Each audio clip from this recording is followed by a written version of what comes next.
Manchester City beat Everton and Arsenal lose disappointingly to Brighton, leaving the touts wondering, what the hell do I do with this £1,700 Wolves ticket? This is the ArsenalVision post-match podcast. My name is Elliot Smith. Block me on Twitter, Yankee Gunner. Yeah, once upon a time, that was the hottest ticket in town, and I now imagine, much like the stock market in 1929, or several other times since, I guess you could say, those prices are probably bottoming out at the moment. This is a tough day. I think today isn't the day we lost the title. Well, today certainly isn't, because we're not recording on a match day, so that doesn't make any sense. But today we are not sifting through the wreckage of a title challenge, because realistically that was probably gone when we lost at the Etihad, or you might say it was gone when we dropped those points to Liverpool and West Ham and Southampton. But today feels very much like we are eulogizing the season. It feels very much like we are reflecting now. Manchester City will need just 3 points to be champions, and all they do is win, win, win, no matter what, as a famous bard once wrote. So I think we will try to look a little bit big picture today, but also get through the game. We've got 2 podcasts this week, plus all the Patreon content, which means there'll be time to sift through the high level stuff. We did have an instant reaction that I think got into the immediate emotion and try to understand what happened yesterday. The way we're going to do this today is we're going to talk to Tim first, cover how he's feeling. We'll go big picture, and then go through the incidents of the game, really get through the game. And then Clive will come on, and I will ask him questions, and he will talk about whatever's on his mind. So look forward to that interaction as ever. And Paul will be on down the line shortly. So not today, but another day. Let's first do the professional thing and introduce Tim. You can find him on Twitter at Stillmanator. Hello, Tim. Hello there. I'm going to tee you up with the easiest question possible. I'm not going to give you all my thoughts in a contrived set of overlong sentences that end with a question mark, but should be a period. I'm simply going to say, what are your overriding feelings today, Tim? Yeah, this is the worst I've felt during this period, actually, which is quite weird, actually, because I said to you a few weeks ago that, like, after the Liverpool game, for example, I just had that nagging feeling that, no, this isn't happening. This isn't title-winning teams don't do this in April. You caught some heat for that too, but unfortunately, it looks prescient. yeah, and like the West Ham game, to be fair, that felt pretty bad as well. The City game, I just went exactly how I expected it to, so I kind of future-proofed myself for that one. But this really felt like, it's really weird. I don't know how I managed to get myself more emotionally invested in the idea of pushing City all the way than maybe I did about winning the actual league. Maybe because that actual objective was there, very crystallized with a few games to go, whereas the whole winning the league thing, there was always still a long way to go before that was going to happen. Whereas you get to a stage where it's like, last 5 games, this is the stretch. All we've got now is push them to that last week, because they've got Brighton away, they've got Brentford away, and if any miracle is going to happen, that's probably where it's going to happen.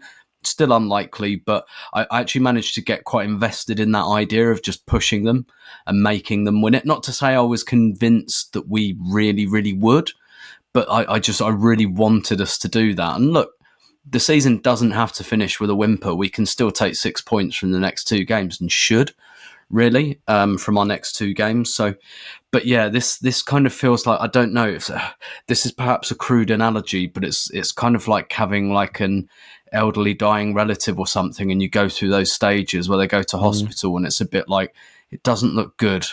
It's maybe 60-40 against, and you kind of steel yourself, but you think, okay, but there's still that 40%, and now it feels like someone's just said it's a matter of hours. It feels very much like Queen Elizabeth is comfortable. It feels like that. And actually, weirdly, this morning I listened to one of my favourite podcasts, the Football Cliches podcast. It was actually from last week. One of the things they do on that podcast, for people that don't know, is they just go through like some of the both the language and also just some of the silly little things that are either quite irritating or quite endearing about football. And someone had kind of written in with this They said, like, I hate it when you get to this stage of the season and something isn't quite decided yet because of goal difference. But in reality, the goal difference is enormous. And so, like, he gave an example of when Bournemouth came up to the Premier League and they won a game and their goal difference was about 19 better than the team below them. And there was only one game left. And it's that annoying limbo where it's like, everyone knows they're promoted, but you can't say it yet. And that's what it feels like now. It really feels like awaiting the inevitable. And yeah, that was, I think also just because at half time, I felt like we were playing all right. Like it wasn't a 90-minute collapse like City, for example. Like this was very much like as soon as it went, again, to use another possibly tortured analogy, when it went to 1-0, I think I just felt the life force suck out of the stadium, out of the team. And you know what it felt like? It felt like a tennis match where the guys got championship point and 40 love. And usually that's finished with an ace because the other person's just like, I can't get this back. Like, this is too far now. And we keep going a goal down at home. But this time it was a good team as well. It wasn't Bournemouth. It wasn't Southampton. It was like, we can't go through it. Like, I just didn't think emotionally anyone in that stadium, let alone the players, had the emotional wherewithal to like go through that again and try and get it back. Yeah, I think the combination of City emphatically beating Everton and the dawning realization and that feeling all the way, here we are at the very, very last stages of the season, and Brighton go 1-0 up and knowing it's going to need to be 2-1 to even extend the faintest hope for the title. And maybe there's just that kernel of doubt, that, well, are we going to score 2 here? And if we score 2, is it going to matter? And there's that little shrug of the shoulders. It doesn't have to be you give up. You can try 5% less hard. You can have 5% less energy to go after it. I mean, look at the Newcastle performance and the commitment and the energy that went into that. And I think one of the reasons the players were able to get up for that game so much is, and Mikel spoke about it, he said that they had last season in mind, right? It wasn't the title race that got them up for the Newcastle game. It was righting a wrong from the previous season. It was a one-game mission. But I think this game, the context of the season felt like it weighed over this game, both in the ground and on the pitch. And to your point, Mikel even said, it was a really different feeling to the one we had after last Sunday when we felt proud that we did what it takes to win in certain moments. Today is completely the opposite. Today we have to apologize to our people, especially for the performance that we had in the second half. And I think he had some very pointed quotes on that when he was asked on his emotions following the defeat. At the moment, it's just frustration. The feeling that we gave the game away in the second half and we fought really hard to be in the position that we are today, and was a critical moment to keep hoping and keep digging for that dream. And when you have to play in these moments, you cannot do what we did in the second half. And then we have to look at if the team capable of doing that when it comes to the biggest stage. It says a lot of things we have to analyze and think about because it cannot happen. That is as close as you'll come to really tearing a strip off his own players in terms of their mental commitment and focus and energy. And we'll get into the actual game in a minute, but just on this point, I think, Tim, that we were on a 93-point pace for a lot of this season. Is this team ready to be a 93-point team? Well, you say, of course we were. We were doing it. And then we lost Saliba. And following that loss, we've been a 63-point pace team. And during those 8 games, we've conceded 17 goals, more than 2 a game, having conceded less than a goal a game with him. It feels like if we were going to stay a 93-point team and push this all the way to the end, what we really needed, the luck we needed, so to speak, was to have basically all the key players available. And when you take Saliba and Zinchenko, by the way, out of the team, 120 passes a game, the dominant leaders in XG buildup and defending and solidity and structure and all the things we've been all season, maybe we are a bit more 63-point team with who we put out on that pitch yesterday than 93-point team. Is it overly simplistic? Is it reductive to just say, on a talent alone basis, the team we've been post Saliba probably is not constructed or ready to go toe to toe with a Manchester City that just wins all the time? Yeah, I mean, to kind of crystallize that, we probably have a 93-point team, but we don't have a 93-point squad. And that's it. And look, a lot of the defensive numbers, the underlying defensive numbers, have been quite worrying for some time, like post World Cup. Actually, I think obviously the absence of Saliba makes that a lot worse, and you guys really highlighted that in a very stark way on the instant reaction and all of the other things that builds into, like Ben White does not look himself. Thomas Partey has not looked himself. Saka does not look himself. It's funny, isn't it, how everyone on the right side of the team doesn't look the same? And it's like, I wonder why that is. And everyone's like, oh, he's lost form and he's lost form and he's lost form. And it's like, it's a team, it's a network. And we took a big bit out. And actually, it's not just Saliba, it's the loss of Tomiyasu at the same time. That's like, we could have coped with this better with Tomiyasu. It wouldn't have been perfect, but that's, we worried about it at the time, and what do you know, we were right to worry about it. And so it's a 93-point team and it's not a 93-point squad. And I think the comments you're highlighting from Arteta there, I did feel there was something quite pointed both about the substitutions and about what he said afterwards. And I've just finished listening to the Arsecast today, and they discussed this. And James was kind of saying and I agree with this, and but in a different way, he was saying he felt that Arteta kind of lost his head a little bit with some of those substitutions, and it was an act of frustration. But actually, whereas James was like, I don't know, maybe he's angry with Odegaard or Jesus, I felt it was much more about the players he put on. And I felt it was a challenge to them. And I felt like, undoubtedly there is an element of my own bias, my own opinions coming in here. I'd already written my column for next week, which is about why I think Emile Smith-Rowe is going to go in the summer. And I was looking at the substitution patterns. So the minutes he's been getting, dead, and dead. 3-0 down to City. 3-0 down to City. 8 minutes when we're 4-1 up at Palace. 6 minutes when we're 4-1 up against dead, absolute dead game state minutes. This was the first time this season he hasn't had dead game state minutes. He still came, and I don't want to make this all about Smith-Rowe, but he came on after Nelson and all of that, but also he came on with Nketiah, and I don't really think Arteta massively loves or holds Eddie Nketiah dear, which is not the same as saying he hates him or anything. I think the contract last year was mainly expedience. And, again, just look at the selection patterns, look at the substitution patterns. Nketiah didn't start a game before Gabriel Jesus was injured. So I think that tells you a lot. And I felt like that substitution was still an emotional one, born of frustration that he shouldn't have done. But I felt it was much more, go on, guys, prove me wrong. Go and turn this game round.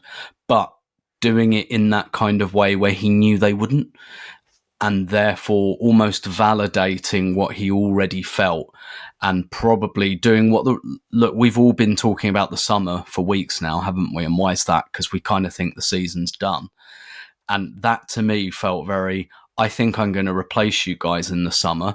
But get on and turn this game around and prove me wrong. And I almost feel like he knew they wouldn't, and therefore he's probably validated, his opinions and therefore what might be the next actions. And another thing to make a connection to that, this was the first time in a while he didn't take Tierney off. Now, to be fair, there's no Tomiyasu, there's no Zinchenko. Who would you bring on? But do you know what I mean? He always subs Tierney, which shows you what he thinks of him. But he didn't this time. And I was looking at that team at the end, and I was like, shit, this is a really unfamiliar team. We've taken off basically everyone but Saka in that front six is, and the only one who I felt like would have impressed Arteta was Reece Nelson. But yeah, I felt like there was a little bit of, I don't think I want some of these guys anymore, and I'm going to give them this half an hour to validate the fact that that's what I think. Yeah. He had a weird quote on his own responsibility on accepting that our young team have been pushed to the limit. He says, I don't know.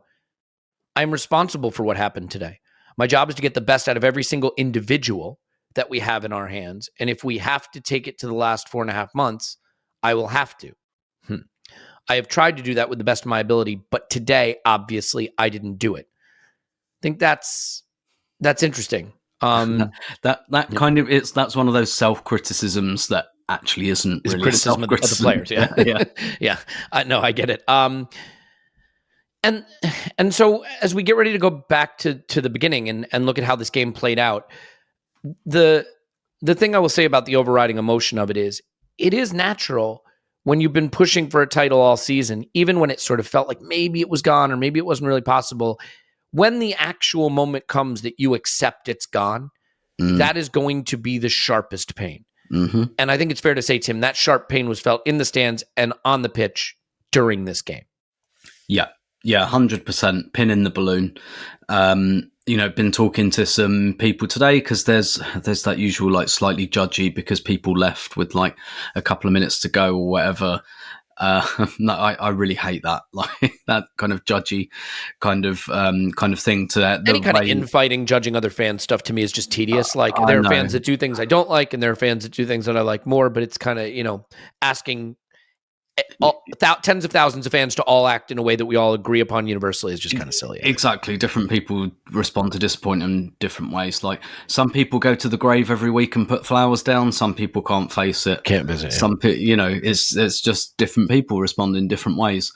And although I will say that the media couldn't wait to get a helicopter over the throng leaving to say people leave football match, news at 11. Yeah, exactly. But and I felt that as well. Like this was the first time when Brighton went 1-0 up. That was really, like, even against Southampton, I maintained, again, to repeat earlier, probably to do with the quality of the team. Like, I felt like we could get goals back against Southampton. I feel like against Brighton, that's a very different ask. But as soon as it went 1-0, I was just like, pin in the balloon. And, like, I mean, personally, I didn't leave. I have done before, but like there was also like a big chant of Arsenal at the final whistle, and I didn't join in, and not because like I didn't want to or I didn't want to approve or because I was protesting. I just didn't have it in me. Yeah, and I guess I mimicked the players on that. Just that, like we've expended a lot of emotional energy in the second half of the season. If you look at like a lot of it's been characterised by late wins or seesaw games or coming from behind, whereas at the beginning of the season we were characterised by going 1-0 up, and we're a really good team 1-0 up. We saw that in Newcastle last week. Like we were wobbly in those opening stages, and last week could have gone like this as well, because if that early Newcastle goal goes in, if they get that penalty, that game could have gone like this game, but we went 1-0 up. And in this game I felt we were like not brilliant, don't get me wrong. I felt we were fine, but it always felt to me knife edge. I always had that first goal wins here, and as soon as Brighton got it, like I didn't have. After all the games where we've had to come from behind, I was just like, it's probably not going to happen again, and I haven't even got the energy to like really hope for it. And so, to be honest, I sat there for the last like 35 minutes kind of almost staring in silence because I didn't have it in me anymore. And and I don't think the players did either. Yeah. The sort of quote unquote responsibility of the supporters to pick the team up requires a tremendous amount of enthusiasm and energy. And it's really, really hard for players and fans alike to get there when you know what's coming. And I think it's a long season for both of us. It does. Don't get me wrong; it doesn't require the same type of energy that players expend. But as a fan, and when you've been doing it for and doing it more than ever, like for weeks and months, and really hoping for this thing, like we're kind of. When I say we, I'm not just talking about the people in the stadium. Like we're all kind of burned out a bit by it as well. I think there's a tension, an immense tension to being in a title race. I think we've all realized that for the first time in a while.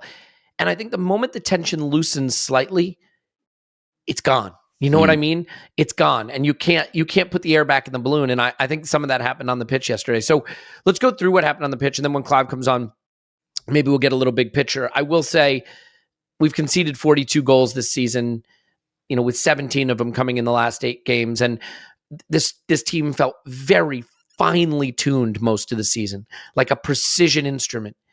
Mm-hmm. And the last couple of weeks, it's felt more almost, if you forgive the analogy, like an Arsene Wenger in the 2010s kind of team. Fun to watch, dynamic young players, huge talent doing great attacking things, but just all over the shop at the back, and kind of anything could happen in the game. We could win it 3-2. We could lose it 4-0. We could win it 2-1. And while that's still fun, that's not going to accumulate points with the consistency you need to catch up to a City. I mean, let's not forget, if we finish with 87 points, it'll still be the second most points in the history of our team, tied with, I think, one of the double winning teams, right? The 2001-2. Yeah. And nothing to sneer at, but a disappointing finish for sure. So as far as the game, like the thing that's interesting is I do think the first half was good. And I think what really strikes me about the first half is that maybe it was the first sign of us having a plan B. This is going to be, people are going to hate this comparison. I almost felt like we played like a Pochettino team. We kind of were direct and then pressed like crazy. I think we knew we couldn't control the game without Zinchenko and Saliba. Kieran Tierney had 4 passes in the first half, 4 of 7. Zinchenko is our leading passer in most games with 60-plus passes in a game. We didn't try to. We didn't put him in the center circle. We let him stay wide. We played long. We pressed like mad. And we counter-pressed, and it was working. Brighton gave us the ball in a lot of good positions. And honestly, Tim, I think the story of the first half is 2 things. It's the ref letting the physical play go and leading to some, street justice, so to speak, in terms of the players taking it in their own hands. And it was us not capitalizing on getting the ball given back to us in really, really good positions. So let's start with the other point, the early fouls. Martinelli should get a card, clearly, because he doesn't. Caicedo has to kind of put one on him in response, which he does. The difference being that the one Caicedo puts on Martinelli is quite serious. I think it might be season over for him. We'll have to see. But I know there's a video doing the rounds of someone interviewing the team doctor in his car on the street, and him saying Martinelli's going to be fine. I don't know about that. But so is that how you see it, that the ref failed to control the game? By the way, really, really big shout out to Phil, a patron who messaged me to say, same referee from the Newcastle game, mate, no way he's going to control this game. And sure enough, what was it? It was a broken game, a game with lots of stoppages, not well controlled. And we lost Martinelli as a result of it. How big was that, do you think? Yeah, I think it was significant that we lost Martinelli. Like, don't get me wrong, they could have just as easily lost Mitoma in that challenge. And yeah, you're right. Like, the thing is, like, when we talk about referees, we focus so much on, like, was that a handball? Did the ball that lightly brushed his hands, is that a handball, and all of that? Yeah. Less so in the VAR, but was his toenail offside? And fine margins of a decision. Instead of how you control a game. Exactly. And this referee just didn't have a clue how to do that, right down to like allowing the Brighton player who was off the pitch at the end to run back on the pitch, go down injured. And then, like, even with the crowd shouting at him, still didn't realise that, like, you're supposed to go off at the nearest vantage point. And we had an offside flag. I was going to say, the line's been flagged to throw in for offside. It's just bananas. Like, sorry, that's not good enough. That can't happen at the Premier League level. No, it can't. And that's not to say that these were the reasons we lost the game per se. But it played into Brighton's hands. We did some of that against Newcastle last week. It's what I'd want Arsenal to do. So I'm not enormously fussed about, like, I mean, I was at the time in the emotion of the minute, but, like, in the cold light of day, I'm not really that fussed about Brighton doing that. I think every team does that. It's more like referees not using the very readily available tools to them. Like, I watch referees all the time do this, like when there's a throw in or something, and just when a player's going to kick the ball away or roll the ball away, I watch this all the fucking time. The referees look away when everyone in the stadium knows what's going to happen. It's like, oh, the ball's a bit loose. It's like Arsenal's throw, whoever's throw, and the guy's just going to kick it away. The ref, I promise you, 100% of the time they look away because they want to pretend they haven't seen it. And I just don't get it. I don't get this complete reluctance that all referees seem to have agreed on to just not use the tools available to them. Like this stuff, it doesn't have to work. It works with the agreed explicit cooperation of referees who have decided as a body, because all referees do this without exception, to just not bother with this side of the game. And I just don't get it, because it's actually quite easy to manage, because everyone can see when a player's kicked the ball away, or like I remember when not retreating 10 yards was a yellow card, and it's not anymore. Like, so obviously everyone does it, and it's just like, why not? Like, what? When did that stop, and why? Like, why have you all agreed on this? Like, this utterly bizarre course of action on actually in your very, very difficult job, one of your easiest responsibilities, you've just decided to give up on and just let players kind of, rules of the jungle on gamesmanship. And don't get it at all. Really don't get it. It makes, don't get me wrong, I love it when Arsenal do it when we're winning. Loved it last week.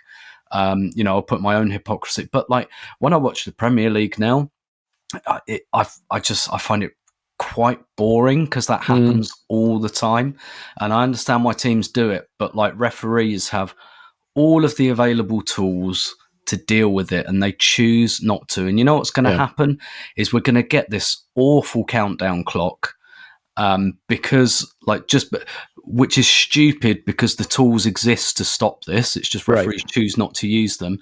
We're going to get this awful countdown clock, and all of this stuff is going to increase, because as soon as you introduce a countdown clock, all you do, like, it's not the act of time wasting or eating up seconds. That's part of it. It's about breaking the rhythm of the game. That is why teams do it. And that is why a countdown clock will be a disaster, because it will even further legitimize all of that. So I thought it doesn't. Let me have a whinge about that. And it doesn't matter if you put 8 minutes on at the end of the game if there's no flow to the game whatsoever, and a team can't get into their flow at all. Like that's exactly the idea behind these tactics. And as long as the players are allowed to engage in them, you can't criticize the players. It's up to the referee to control the game. Ref didn't control the game. We lost a player as a result of it. I do think the loss of Martinelli was a huge loss. Firstly, I'll say I don't think Trossard has looked as good when he's come on as a wide player for us. He was really, really good when he played the 9 in the absence of Jesus and when we replaced Nketiah. I think one of the reasons he looked really good, firstly, let's just be honest, is the Nketiah experiment had kind of started to fail. Yep. And so it was just a clear upgrade in that respect. But when he's come on wide, I think he's been less effective. And this was a game that needed Martinelli's stretching and pressing and tenacity to push Caicedo back, firstly, right? To really push Brighton into positions where they don't want to be playing. When they had to play out from those positions, they didn't do it very well. I mean, Odegaard got the ball in the box from a recovery. Really good opportunity to shoot. Doesn't shoot. Tries to take the extra touch. Gets shut down. There was Steele kicked it almost straight to Shaq at one point. Odegaard had a shot from distance that was kind of reminiscent of what he had against Newcastle. Lots of mistakes playing out from the back. Jesus got the ball after another turnover. Shot from a tight angle when he could have just slid it across the 6-yard box, but he stings the palms and it goes out for a corner. Trossard had the good shot that goes over. I actually think Trossard does really poorly there. He takes one extra touch to set himself, and then he's kind of on the stretch. And if you remember, I think it skims the top of the bar as it goes over. Yeah. I think if he gets that shot off his stride before that, I mean, you should put that on target from there. Let's see. There was Saka was free in the box, like for one amazing chance from like the right channel, sort of 6-yard-ish box, and he just kind of centers it instead of shooting. I mean, these are all really good chances I felt that came from, or really good openings that came from effective pressure. And so, Tim, it is interesting because I haven't really seen us try to do different things. We play our game all season long, and I really respect that we play our game all season long. But in this game, they had the ball. We had the chances because we used turnovers and transitions to good effect, and we didn't see Tierney standing in the center circle. We saw more of a flat back four and a counter-pressing system. So do you think that was by design, and did you like seeing us try something a little different against a Brighton team that, look, they outpossessed City at the Etihad. It's what they do, and they deserve a lot of credit, by the way. Brighton are a very, very, very good team, and the sad thing for a team like Brighton is I mean, you have De Zerbi at full time. What's he talking about? How brilliant his team is, how they're going to push on for Champions League next season? No. What's he talking about at full time? We'll lose Caicedo.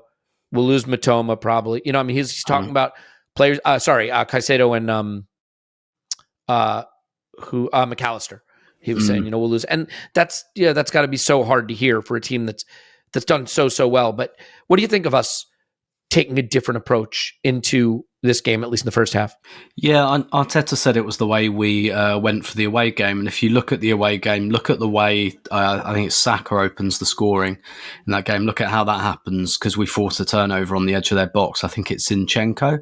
Maybe it's Partey. But like we actually had Zinchenko and Partey pushed right up for the first 10 minutes of that game away at Brighton, just really forcing those turnovers. It's just we were decisive.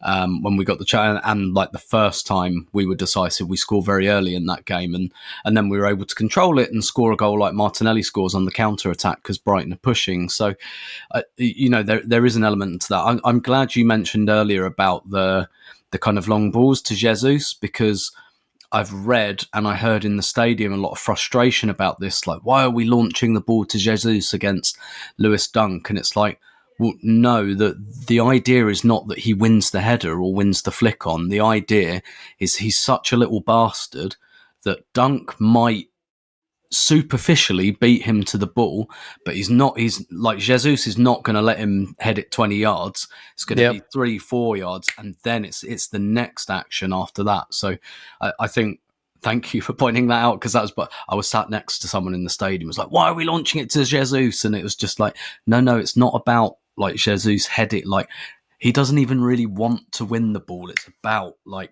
where the ball drops. By the way, speaking of which, he had one first touch to pull a long ball down out of the air, sort of near the touchline. That's one of the great first touches on a long ball I've ever seen. Gets it to Saka, and then sort of emblematic of the game in a way, Saka's got an easy pass across the middle, and he just slides it to a Brighton player. Just that was right in front of me. But what was really interesting, it depends where you stand, because my mate John, who I go with, he said he found the first half really boring, just because Brighton, like, to the absolute extreme. If you don't press them, the centre-back literally puts his studs on the ball and just stops. Like, they make you press. They don't just bait you, they make you. They're just like, we're not going anywhere until you come over here. But they're a bit like the equivalent of, when the goalkeeper does that thing where like he has his hands next to the ball to waste time, and he waits for you to come over and then picks it up. Like, they do that in possession, and I've never seen a team do it to such an extreme as that. I had read that this is a very key tactic of De Zerbi's, and was it Sassuolo he managed in Serie A? He managed like quite a small Serie A, like a bit like a Brighton, but like he got like a smaller Serie A team massively punching above their weight by playing this type of football. But it was so stark. It was literally like, my foot's on the ball till you come and press, kind of thing. And so it was a real game of cat and mouse. And the thing they had as well is because they had that long ball in behind, and they hit Matoma a few times with that, where like you do press them and they're not afraid to just boom it up the pitch and out wide, and all of a sudden they've got you isolated. And you mentioned some of the chances or some of the situations we created there, but their best chance of the half comes from that. We press them, they smash it over the top, and they're away. And it was I was going to say the most literal cat and mouse game. I mean, there weren't it's the most figurative cat and mouse game. Yes, it's the most figuratively literal cat and mouse football game I think I've ever seen. Yeah, and there were some interesting matchups happening all over the pitch, I thought, but one that seemed like it changed the dynamic of the game a bit. I don't know why, but Matoma started on the opposite side, and then at some point in the first half, he switched back to his more natural left-hand side, and Ben White did not have a good time after that. He got to square on to him a couple times and got beaten pretty badly. And then there was the one that really frustrated me was the sort of Rob Holding-ish move, where if you remember in the City game, Rob Holding had a thing where he like tried to go clatter Holland at the halfway line when he had no chance to get there. White did a similar thing to Mitoma. Mitoma let it just run to his left foot past White and took it up the touchline. And it's one of those things I think players do when they know if I run with the guy, he's going to embarrass me. If I try to jump the pass, maybe I get it. But if I don't get it, I'm not going to get beaten by him off the dribble. And the player who used to love to do that, and I hate to invoke him because Ben White is a very good player, and this player I'm about to mention is not, but it was the Mustafi thing of, I'll go sliding in. Either I'll take the ball and man, or he'll get by me, but then I'm not going to get undressed in front of everybody 1v1, right? It's a bit of a waving of the white flag in a sense. Yeah. And I only bring it up because, look, White has been one of our players this season, been brilliant. In this game, he got roasted a bit. And once Mitoma moved over to the left, Tim, you could see that there was going to be a lot of danger coming up that side. And of course, it comes from that side when for Enciso's goal. But let's just talk about the Enciso goal just for a second, because there's one issue on that I want to cover. Kiwior gets stepped on. So the first thing, I have to admit, I don't know the rules on this. If you get stepped on accident, I mean, it's clearly an accident. There's no intent to step on him. Yeah. But he does get stepped on and it forces him to go down. Is that a foul? Like, just thumbs up, thumbs down. Is that a foul? Should that goal be reversed? I mean, it could be. It could be given, because in principle, most fouls are accidental. That's a good point. You're not trying to kick the person. Usually. Yeah. But I guess there is a distinction when it's like literally like I'm walking in another direction and there's a tangle or something like that. So yeah, maybe. But let's talk about what Kiwior does there. Okay, so Kiwior, who by the way I thought had a decent game most of the game, and we had one counterattack where he played a very Saliba-esque sort of rasping switch out to the flank. I mean, I thought by and large was a pretty decent Kiwior game, but in this moment he gets stepped on, he goes down. Now, if you are so injured that you cannot get up, fair play, but 30 seconds later he's running around again. So he's not injured. I'm sure it was uncomfortable. In his own words after the game, he acknowledged, I thought it was a foul. I expected it to be given. I at least thought the VAR would give it. Well, mate, like, I'm with you, but there's a play to the whistle element of this. If he just stands up, there's no way Enciso gets that ball. It does not. It's not like a good cross that can't be played. It's literally right where Kiwior would have been. So there's a bit of misfortune is the word I'm looking for there. It's a bit unlucky. But I said this on the instant reaction. I remember there was one where De Gea got clattered a bit, or thought he didn't really.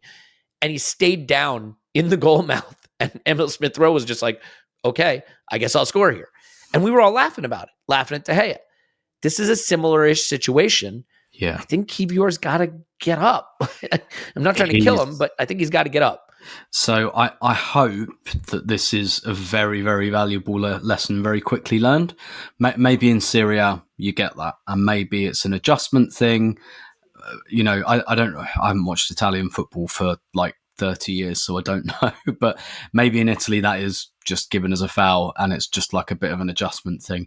A bit like when we first got Ozil, and he was constantly in, the Jesus pose, as it were, every time someone laid a hand on him. And it took him 6 months to work out that you don't necessarily get those in the Premier League. Yeah. What I would say, and so like, I want to set that context clear, because I don't want to judge the player forever on this, but it's honestly pathetic. And to save his own face, he should have gone off, really, because like, if you're going to go down in your 6-yard box when the other team score, you'd better be going off on a stretcher. I see what you mean, my friend. Yeah. And really, once that happened, he probably should have at least pretended that was necessary just to save face. Like I say, hopefully the worse it is for us, beyond conceding the first goal and losing this game, is just a very quick, valuable lesson for him, that in the Premier League you don't necessarily get a free kick because someone stepped, because your boot came off. If he does that again, then I think we're in trouble. So happy to treat it as a one-off, but honestly, as a one-off, I'm furious. I think it's absolutely not acceptable. If you're going down there, you've got to go off Go in an ambulance, my friend. Go on a stretcher. Do not get up 30 seconds later after that. Like, you need to be hurt to do that. So, and I guess to his credit or discredit, depending on your perspective, he was very clear. By the way, it is allergy season here for me. Like, the tree leaves are all opening and it's lovely. And thank goodness spring has finally arrived to the frozen tundra where I live. But my goodness, like every sinus that I have is just exploding. So apologies. But yeah, I mean, he said after the game, I thought it was foul. I thought VAR would at least catch it. And I'm sympathetic to that view. Yep. But, you know, it is the play to the whistle thing. So this has to be the first and last time, my friend. Yeah. I mean, you got to limp around. And I think the reason it's frustrating, right? I'd be less frustrated with him if it was like, well, then the ball was switched and it went to the other side and it was scored from the right channel. And had he gotten up, what difference would it make? I mean, you'd still be frustrated, but whatever.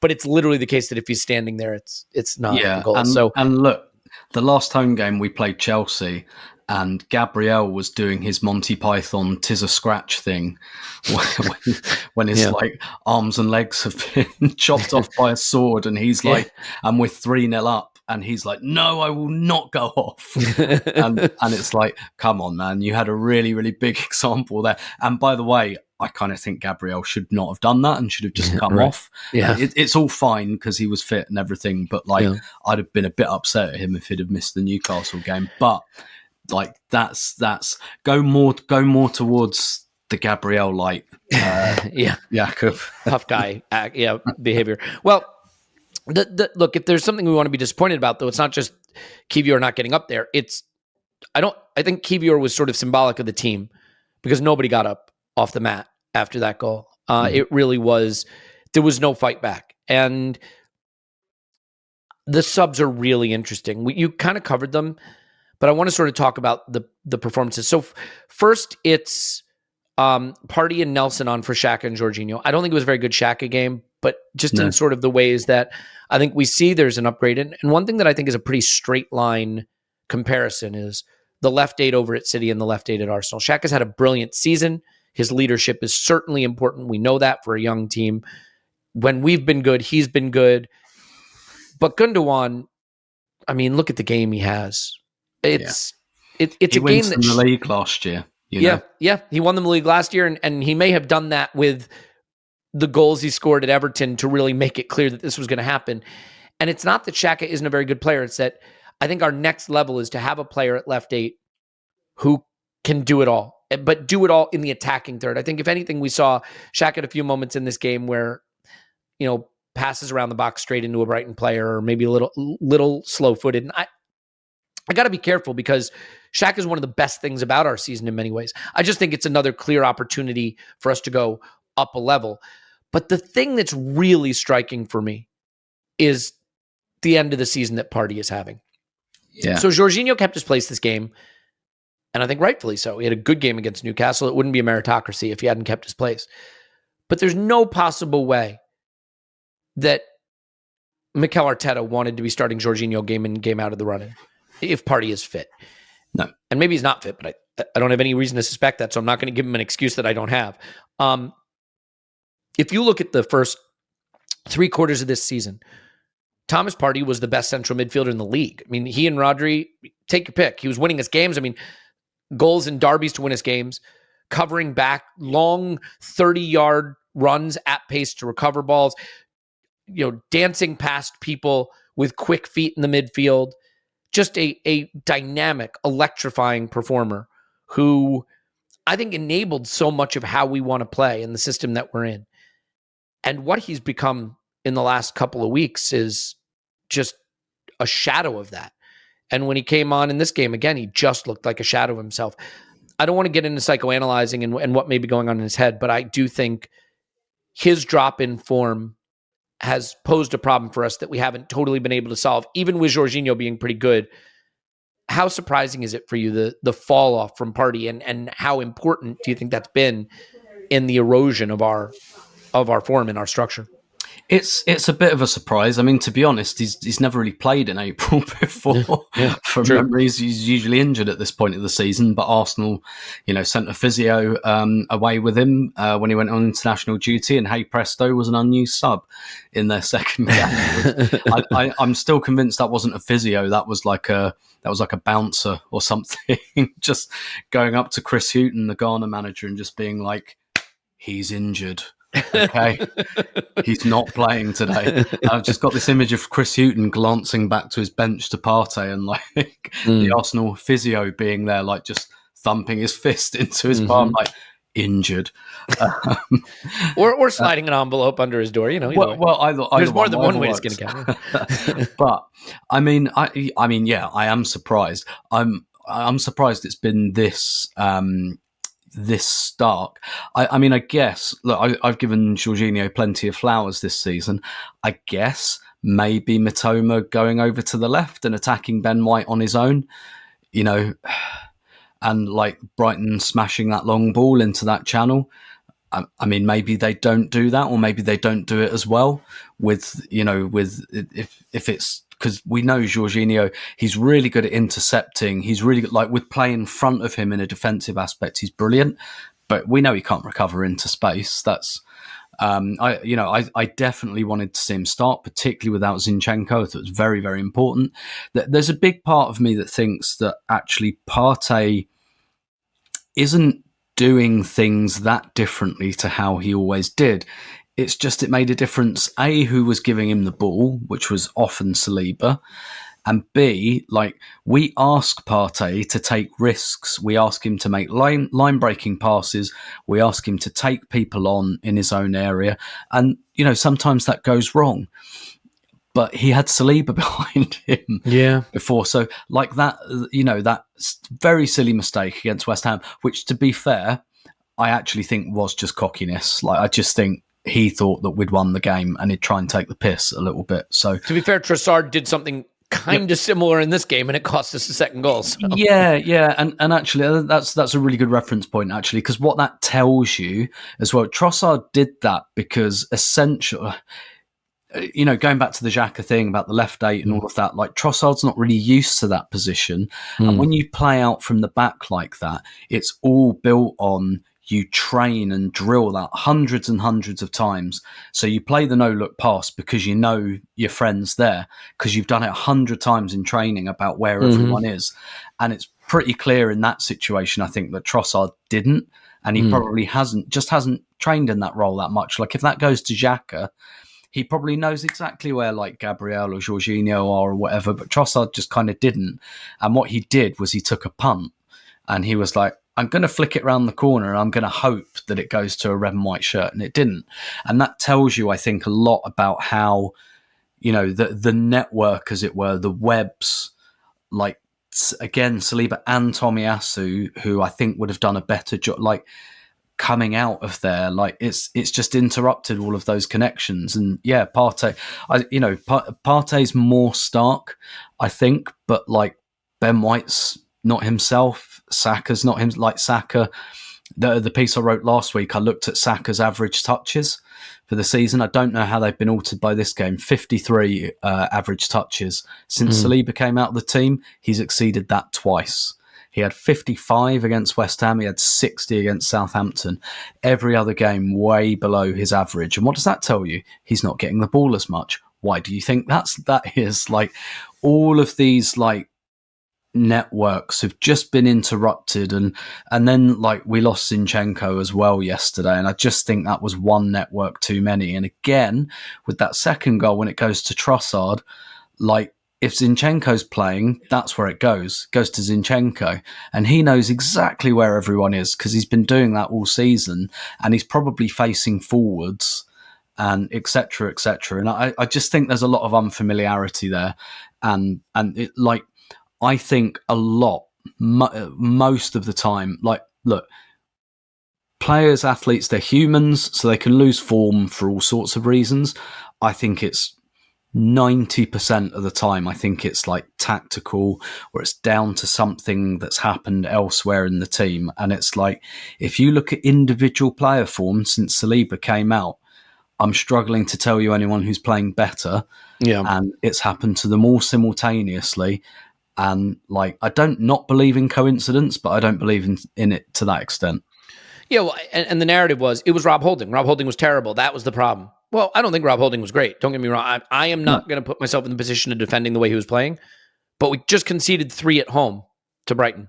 And it wasn't Rob Holding's fault. Yeah. You know what I mean? So, like, the defending hasn't been good enough. And when you concede an average of 2 goals a game, this is the problem with saying, oh, we need a better center forward, or, Odegaard disappears in big games, or Saka's looking jaded. We conceded 3 goals at home. Like, what do you want us to do? Score 4 again? If you got to score 4 to win, like, that's not sustainable. And the thing all season long that's been so good about this Arsenal team is it has been a fine-tuned machine, a team that emphasizes attack and creates lots of chances. Maybe concedes a little too much. I mean, it was what? Let me get the numbers out again. Before Saliba went out, it was 25 goals in 28 games. Maybe you'd like it a little under that, but that's good enough. You can win the league that way. You can win the league conceding. That averages out to about 35-ish goals in a season, or 34. You can win the league conceding 34 goals, roughly. Yeah. Probably not 42. And certainly not on a pace of 17 goals in 8 games. And once again, without Saliba, we're on a 63-point pace. We're sort of finishing the season with the team from last season, which was a 5th-place team, if you think about it. Do you remember, I think after we played Wolves in November, I think it was that game, I said, and we went to Wolves and City lost earlier in the day, and we had the chance to go 5 points clear just before the World Cup. And we played Wolves and we beat them 2-0. Like, we were a bloodless team then. We were boring for the neutral. I remember I came away from that game, I'm sure I said on this podcast, we reminded me of Man City. And because it's Arsenal, I loved it. When it's City, I wouldn't watch Man City playing if they were in my garden. But whenever I say that, people think that's a criticism. It's not. It's just because there's no jeopardy in their games, so I don't enjoy them. Why I went nowhere near the Everton game yesterday. I wasn't even looking at the score. Went out for lunch before the game and met some lovely people, by the way, on the breakdown show and in the box. Mm-hmm. But yeah, and that's what we looked like in that Wolves game. To me, I was just like, if I was a neutral, I'd have turned this off at 1-0. That's what I felt like. I haven't had that feeling about Arsenal for quite a few months. Yeah. It's all been a bit helter-skelter, a bit emotion, whereas I look at Man City now. I mean, I look at Man City now. I don't watch any of their games, and I think that tells you everything. Yeah. What do you think about the last goal we conceded? I mean, Ramsdale should do better. Like, he shouldn't be pushing that out in front of him. But I just think at that stage it was almost moot. And look, Brighton fans had a lot of fun here because Trossard wasn't great. Ben White got roasted in front of them. I imagine they got a lot of joy out of that. All 3 goals went in at their end. Fair play if you're a Brighton fan. You had a very good day yesterday. But I think it was done by then. It felt a bit like, I felt like 2-0 was kind of fair enough. 3-0 feels harsh. Yeah. But the pin was way out of the balloon. The stadium was half empty. Like, I feel about that goal similar to Haaland at City, and that's the I still haven't seen that goal because I was about 40% of the way to the pub when that went in. Yeah, and psychologically, I was 80% of the way to the pub when this one went in. So I think the players and fans alike were. Yeah, and I look, we'll leave it there because I want to leave some meat on the bone for Clive. But what I will say is it felt reminiscent of last season. It feels reminiscent of last season right now in the sense that there was a lot of good feeling. There was a period where we were a very, very, very good team. We had some absences in the squad that changed what we were able to do on the pitch. And almost similar to last season. If you remember last season, we had that run of drop points after the interlull. And we were like, well, that's it. It's top 4 gone. And then these weird sort of helter-skelter games. I think we beat United and Chelsea to keep the dream alive. And that sort of reminds me of the Newcastle game, right? We pushed the sun back up into the sky with a good performance. We beat Chelsea with a good performance, right? And it kind of restored just that little bit of hope. But ultimately, those absences have meant that we couldn't keep the torrid pace that City have set. And now it leaves us where we will probably, I would think, beat Forest. And I bet we smash Wolves at home. much like we smashed Everton at home on the final day. And it'll be a nice sunny spring day, and the fans will give the players a good clap during the lap of honor, and there will be an appreciation for what we tried to do this season.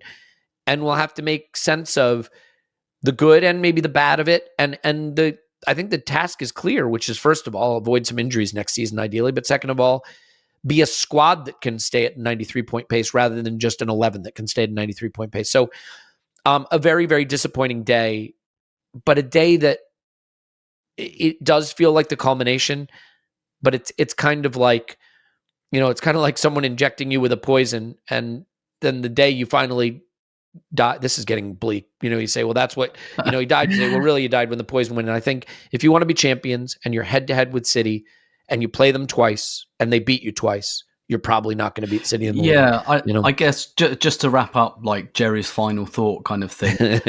Something I'd spoken to Jonas Eidevall about like the Champions League semi-finals for the women in the Wolfsburg game, and I kind of said to him, I have this like underdeveloped theory that games are like part tactical and part emotional, and some games are 90% tactical, 10%. Like what Man City do is they make every game 100% tactical. Basically, they just take the emotion out of it. But there's a swing in that, and some games are more emotional. And the reason I put that to Jonas, I was saying to him, like, because Arsenal's so depleted with injury, I was like, to what extent were you really trying to play up the emotion part? Because you need to whip up the momentum and all of that. But anyway, the background to the point I'm going to make is that I think tactically Arsenal were okay in this game, but emotionally they weren't. And that's why I think that's why they lost it. And I'll say that to anyone. There might be some people listening right now like, how are you so down? It's been such a good season. Like, it has been such a good season. Yep. But like, there has to be space. First of all, we'll have time to celebrate that still. Like you say, the Wolves game, for me, that day is all about celebrating this season. That's what that whole weekend and that whole day is going to be about for me, and I think everyone else. Come meet us in LA. Come meet us in New York this summer. In DC, it's gonna be great. We'll celebrate. We'll see you at the Wolves game. It'll be great. But like, for today, first of all, it's okay. It's always okay, even in a season where you win the title, to moan about a 3-0 loss at home. Like, if you don't get a season, is two things: it's season and it's the games. This game was bad, so there's that. Yeah. And then there's the dawning realization that it really is gone now. So you got to leave space for people to grieve that. So we're going to bring Clive onto the pod and talk bigger picture, some of the tactical breakdowns in this game, and what this game tells us about where we need to go. But I would say that we're all ready probably for the fresh start now. And if you're ready for a fresh start, maybe you're ready to start by renewing your body, and you can renew your body by shaving your privates. And that is, I think that is the thing that you can always count on. So you can always count on controlling certain things in your life. You can control whether you are very hairy down there or whether you are nice and clean and well shaven. And it is summertime. So, maybe you're going to be getting into a little Speedo bikini style bathing suit. I know I will be. That might be even how I attend the Wolves game, but I'm not going to do it without my Lawnmower 4.0. And so we want to tell you about the Performance Package 4.0. The Performance Package 4.0 comes with the essential Lawnmower 4.0. It's waterproof, it's cordless body trimmer, ton of other liquid formulations to round out your grooming routine. Whether you're trimming your chest, or as it says here, the treasure chest in your pants, this is the best trimmer on the market. Ceramic blades, skin-safe technology to reduce grooming accidents, designed to work on loose skin, long battery life, just a nice little charging cradle you can put it into. There is the deodorant and the toner. The Weed Whacker 2.0, they're only on 2.0 there, but that's okay because it does a great job with nose hair and ear hair. Nose hair is just diabolical. Why that stuff continues to grow drives me nuts. And the older you get, the more it grows. Like, come on, the rest of my body isn't growing. Don't grow more nose hair, but it does. You got the Weed Whacker, you can use it. You get 2 free gifts. The Shed Travel Bag, which is roughly a $40 value, and the patented high-performance reduced shaving Manscaped boxers. I love the boxers. There is the Shears 2.0 nail kit. Do your nails. Especially women, I think probably know this, but men, I have to admit, I used to pick at my cuticles and my nails and stuff. It's not a good look. Do your nails. Get it all. Get 20% off, free shipping with the code ArsenalVision at manscaped.com. That's 20% off and free shipping with the code ArsenalVision at manscaped.com. Trim your chesticles with the besticles. That's what it says on the copy. And you want to run an online business. Do you? You should. And you should do it with Shopify. I'm just going to stop. I'm not going to read any of this copy. I'm just going to tell you this. I have in a prior life, had to start online businesses. I know nothing about it. I'm not a coder. I'm not a web designer. You can build the most professional looking websites imaginable for e-commerce with Shopify. It is drag and drop simple. You can put videos into it, pictures into it, dynamic moving components. But in terms of the e-commerce part, you can sell on Instagram, on TikTok, on Facebook, on Twitter, all that stuff. And what you can really do with it that I like is you can make the process of checking out on the website feel professional because it is powered by the largest e-commerce platform on the planet. And the reason that's important is no matter how slick your website looks, when it comes time for someone to say, you know what, I want to buy your shirts or your mugs or your brownies or your art, they have to feel confident that giving you their information, their payment information is in good hands. That is so important. If the website looks dodgy, I'm like, you know what, I'm not sure I trust it. You are going to have a professional looking and feeling website easily built, sell on all the channels you want, but then also have a really seamless and professional feeling checkout experience. And they'll take care of things like taxes or shipping or things like that. So sign up for a $1 per month, $1 per month trial period at shopify.com/ArsenalVision, all lowercase, shopify.com/ArsenalVision to take your business to the next level today. Shopify.com/ArsenalVision. Tim, is that enough of that? Indeed. Nailed it. Bye, Tim. Tim's on Twitter at Stillmanator. My pleasure as always. Cheers. Back with Clive after this. Okay, and now in the tradition of saving the best for last, I am joined by Clive. You can find him on Twitter at ClivePFC. Hello, Clive. Hello. Alternatively, you can look at it as putting you in the slot that people won't listen to. I mean, it really depends on how you think about it, but it is a pleasure to see you. And I do want to say, by the way, that you did have the chance to be at the game yesterday and to thank the winner of the raffle for the fundraiser ticket and some of the people that auctioned off the tickets. And I want to thank everyone for the generosity and obviously the generosity of those who were there at the game yesterday as a result of the fundraiser. It is not how we would have had it go. And I wanted to be there so badly. Couldn't make the travel work once they moved the game to the Sunday. So now I can officially put myself in that group of special fans who got screwed by the TV schedules. But just sorry I couldn't be there with you, Clive. But it is hard, right? Because you want to make a day out special, and I'm sure it was special. It's always special to have a chance to be there and be there with great people. But when the football doesn't cooperate, it is what it is, right? Because ultimately the football drives all of this. Yeah, there were guests for the club, and the club looked after them really well, including Adrian and Mairead. And so, yeah, it was, I met them all before the game, and it was really, really positive, as it has been all season. The sun was shining. I was way too hot. The sun was shining, and we were having a really good time. And they were left in good hands. Then the football started. And stuck a pin in the balloon. You suddenly realise, not everything's going to be guaranteed to be a winner here today. And so yeah, but I hope they all enjoyed it, and it's really nice to meet them. And a really nice set of people actually. So I enjoyed that. Always the case, and I'm sure we'll meet more of those in LA this summer. So okay, before we get into the emotion of the day and looking onto the horizon a little bit and getting big picture. Tim and I didn't really cover the tactical component of this too deeply, so I'd like to get your take on it. Yep. Certainly a strong suit of yours. In terms of the way we played, this was a really interesting game. In the first half, I thought we were really effective counterpressing and creating opportunities that way rather than control. We counterpressed. And then the second half, I don't know what the hell that was. We just basically didn't do anything. So maybe some thoughts on how we attempted to take advantage of Brighton in the first half and where our football went in the second? Yeah, I think it's a bigger picture here, Elliot. And I'll start off with how emotion affects what you see and how you feel about a game. And strangely enough, before the game, someone came up to me and said, "Hey, Clive, I really like what you did. You got me through some really tough Arsenal times." And I sort of went, we haven't had any tough times recently. What's he on about? And I'm thinking, well, actually, 1 hour later, we was in an Arsenal tough time, and so he was really on the horizon. All right, you're up, Clive. Get him through it. And so now I better get on my game, right? Yeah. So, but seriously though, it did drive a lot of different emotions, and when you get something as emotive as this, people do see what they want to see and go where they want to go. And the first thing, we've all done our reading on Brighton. Well, I have, and we've seen all the videos and wondered about De Zerbi, and I just thought, okay, just focus on their build-up, what they do, defenders in the box, fullbacks out wide, centre mids on the slant. having a double box and having your wingers high and wide and staying wide. But what I noticed from watching them was, yes, they've got their build-up. Arsenal let them have the first pass and jumped on the second or third pass. And in the first half, Elliot, I thought, we're going to be fine. They're going to make a mistake. They did make mistakes. We didn't punish them.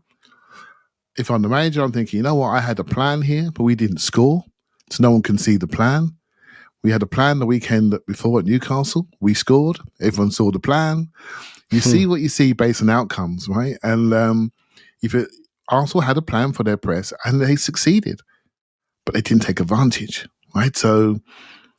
But then you have a bit more time to have a look at what Brighton were doing. Where I was impressed with them, it was how brave they were to continue doing it.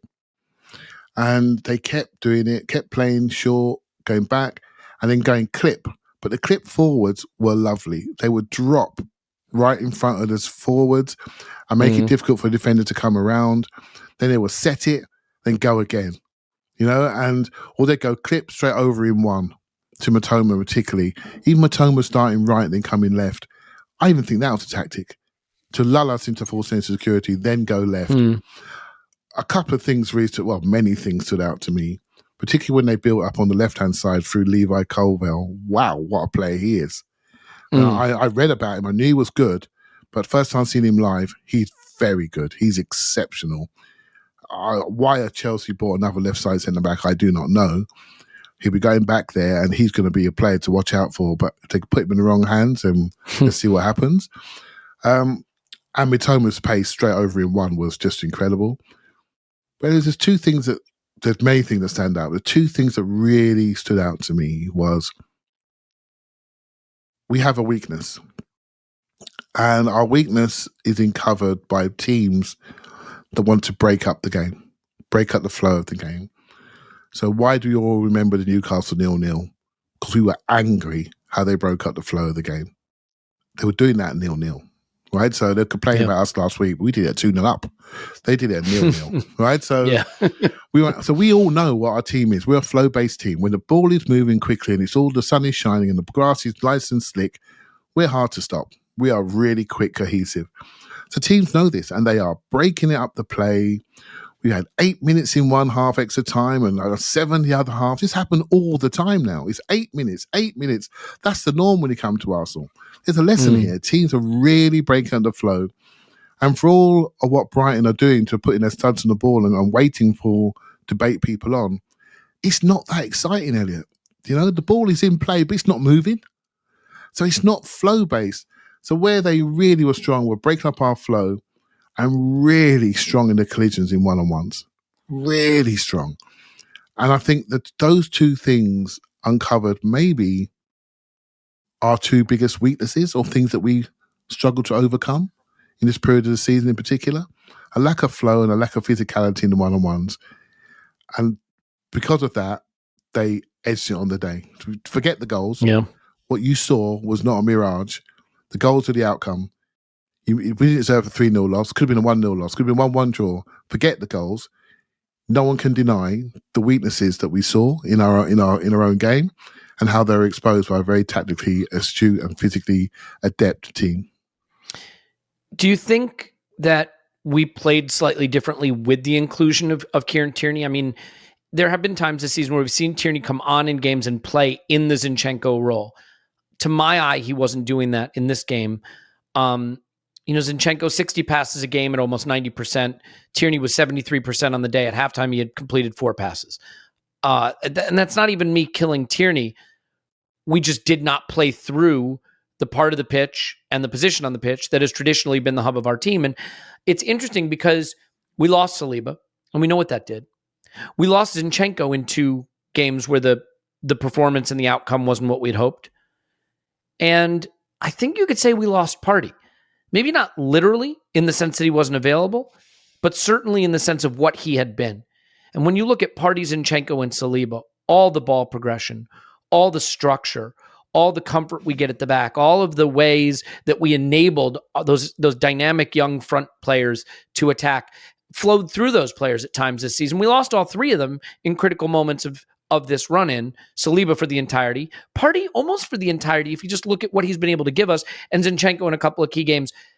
So do you think it was clever that we maybe tried something different with Tierney in there versus Zinchenko? How do you think that dynamic impacted the way we tried or didn't try to control possession this game?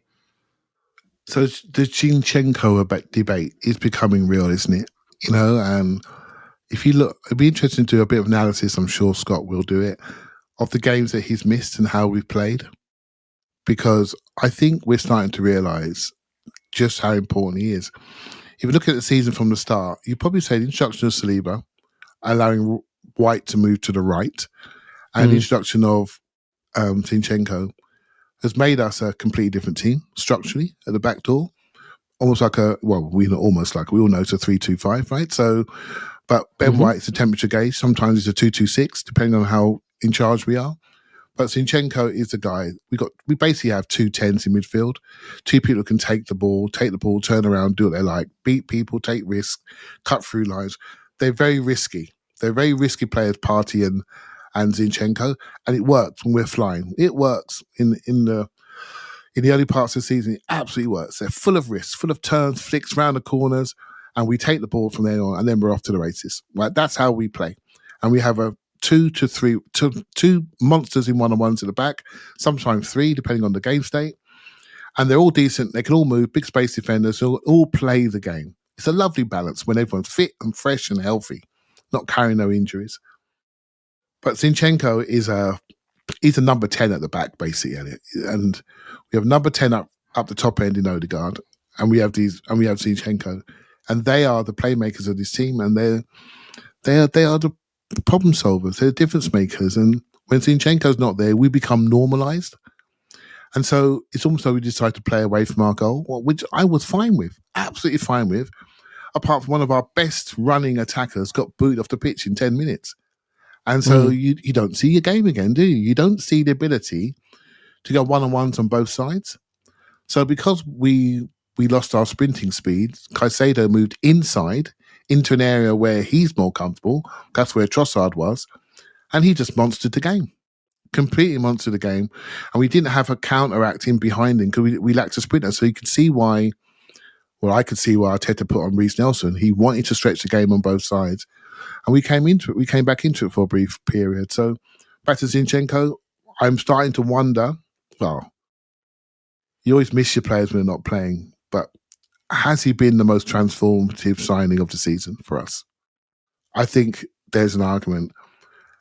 There is an argument. Him and Saliba. They could. But Saliba, I think we can replace him up to a point, but we won't be as stable. We won't be as progressive. But Zinchenko, we got nothing like that. Nothing like it. If Tomiyasu was fit, we could get Ben White to do a bit of that. So we could get closer to Saliba. But we got nothing for Zinchenko. No one can do what he does. No one can do as well as he does in the league. He is totally unique. And I think we've grown used to it and it all looks great. I've coached against teams that have used that inverted fullback. And the fear it gives you, Elliot, is significant because you think you're in control and suddenly someone pops out of the grass and you're frozen. Because you haven't got no one near him. You're completely frozen. People are in spaces that he can reach. You're frozen. And his ability to just pop up and read the game, read the pattern of play and get it and keep it, it just makes the game so easy. And we got to think about that style. If we're going to be that team, which I think we are, if we're going to invest in more back 3 type defenders, we need to make sure we have more inverted all-rounders that can play fullback and can play inside. I think that's the way to go. Yeah. It is interesting because there'll be people that say, well, but the way Zinchenko plays leaves us vulnerable in certain zones. That's certainly true. But before Saliba went out, we weren't that vulnerable. We had the best defensive record away of any team in the league. Yeah. And we did concede 3 yesterday. Now, Tierney wasn't the cause of any of that, but we certainly didn't have the extra defensive solidity with Zinchenko not in there. So I think what we lost was certainly not canceled out by whatever it is we gained, if we gained anything. As this game wore on, Clive, the football just sort of got away from us, especially after they scored. And I don't know if you think it was just the realization that it was over and the inability to one more time try to push that boulder back up the hill, this Sisyphean task we've gone through lately without Saliba of going down a goal and trying to win 2-1, going down 2 goals and trying to win 3-2, going down 3 goals, trying to win 4-3. Like, you can only do that so much. And when the big prize is off the table, I think it's very hard to do that. And then Mikel almost, it's not that he gave up. I think he was sort of like, you know what? Let's just see what we can do with a whole bunch of different people on the pitch. It didn't feel like one little tactical surgical change. It was a weird one. We took both our midfielders off. We went for a different front line. It was a very strange set of changes. Not that I think we were necessarily coming back into that game. Mikel was very, very critical in his comments post-match of the second half performance and said it was unacceptable. And if that kind of performance is possible, we have to look at a lot of things in the team. Any idea what he's specifically frustrated by or referencing? And do you have some thoughts on why the second half was so flat and the substitution? Just a weird 30, 40 minutes of football. I think once the first goal went in, Elliot, I don't think the players had it in them to score 2. Everything went felt from that way. Moment on. Mm-hmm. So that was number one. The first goal was weird. I sent it back on the floor, on his knees, out of nowhere. The small guy on the pitch heading it in the 6-yard box. It just felt like a weird moment, But it was sort of coming, But how it happened, you're just thinking, please scratch it off with VAR so we can get back on it again. But it didn't. That didn't happen. So it was a weird moment. So I tried to go through the substitutes. I thought on the day we were being bypassed in centre midfield. There were people going over Jorginho. So now Jorginho's not in control of the game. He's now running back continuously over his head, and that's not him. And eventually, in the hot sun, he started to look a bit tired. Xhaka was heavy-footed.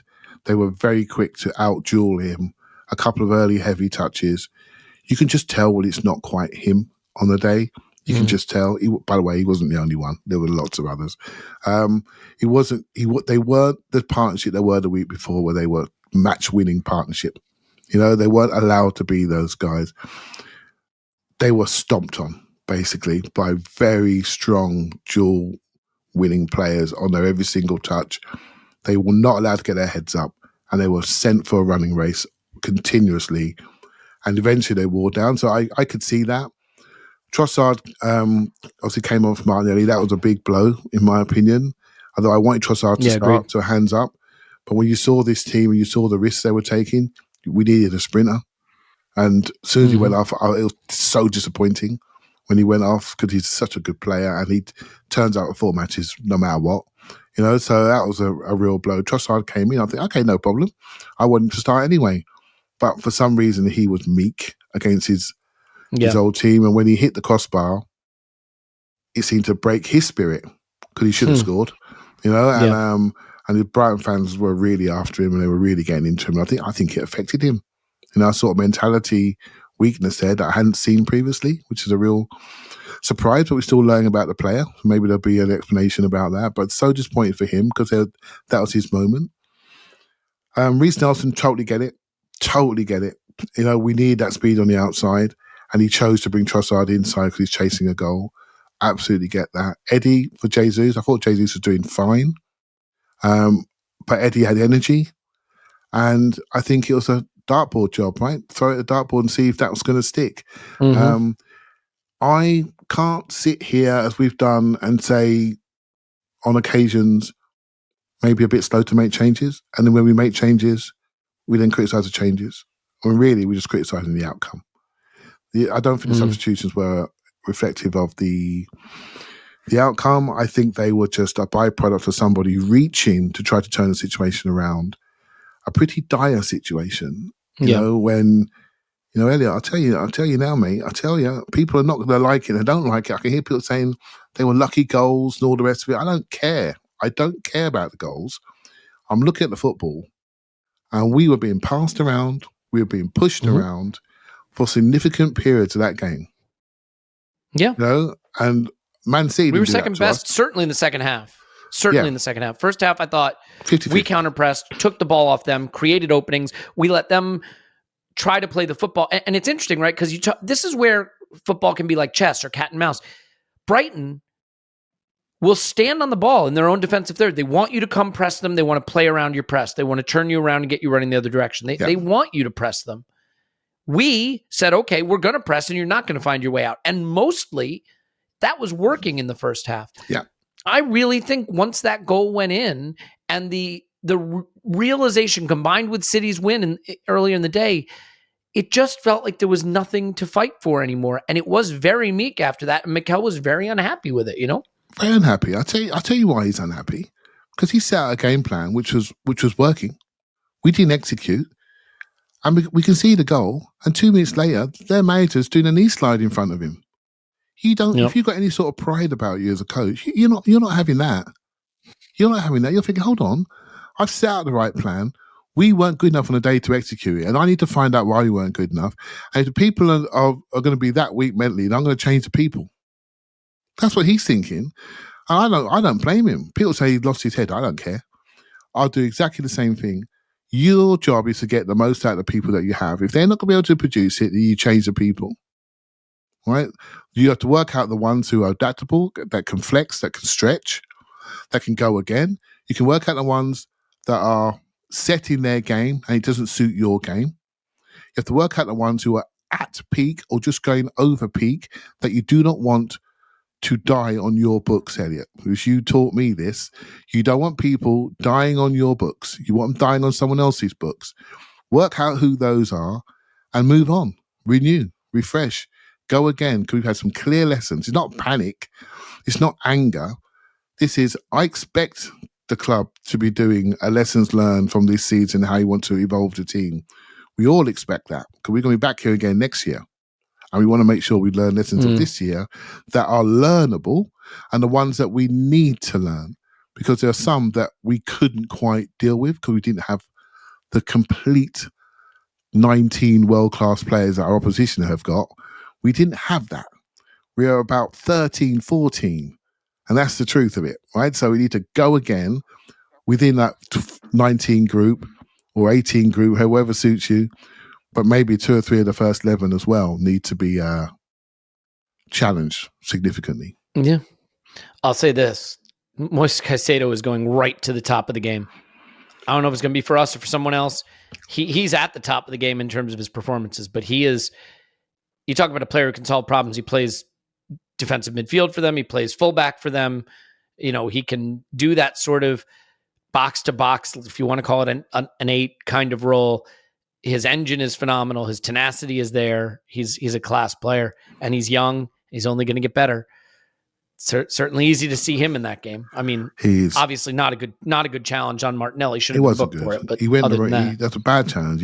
He was never getting that ball. The ball was safe side. He's just loaded into him. It wasn't good, right? But I can only concur with every word you said. My goodness, he is very, very good. Very, very good. And that's not really good analysis, is it? Elliot, he's ferocious in the challenge. Absolutely ferocious.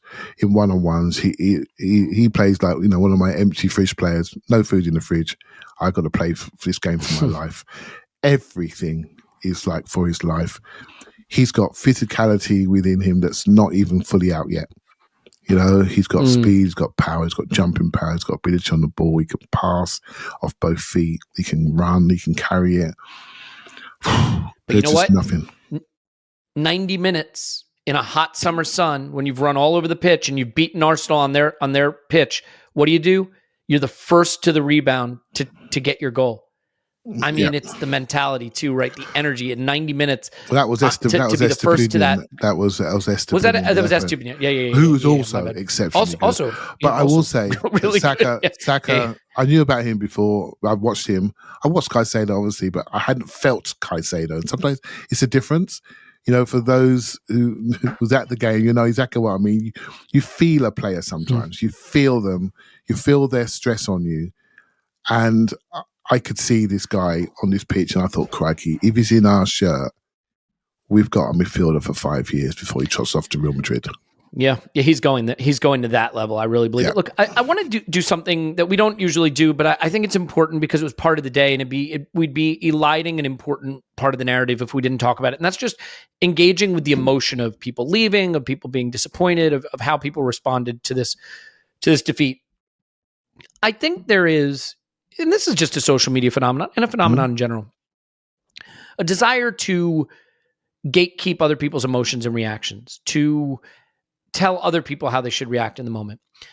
This has been a lovely season, a lovely journey, and we are going to remember it very, very fondly. I said on the Instant Reaction pod, I remember the 07-08 season fondly, and that ended in calamity.